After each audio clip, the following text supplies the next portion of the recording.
Insya Allah hari ini pendistribusiannya di wilayah Pidi ya, yang terdampak banjir kemarin.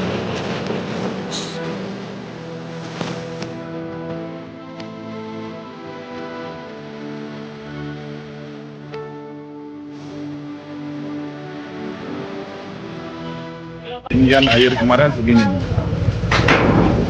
berdasarkan yang menyisakan lumpur.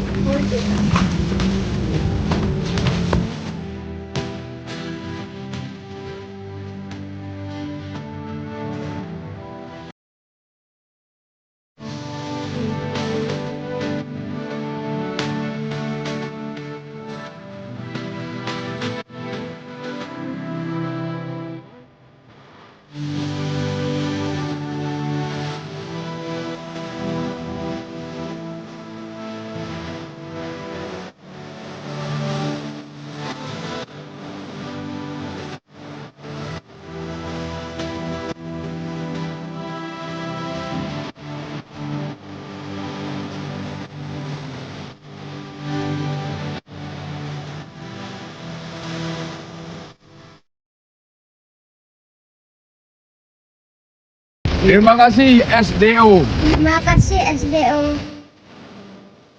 Terima kasih SDO. Terima kasih SDO yang sudah memberi makanan berbuka puasa.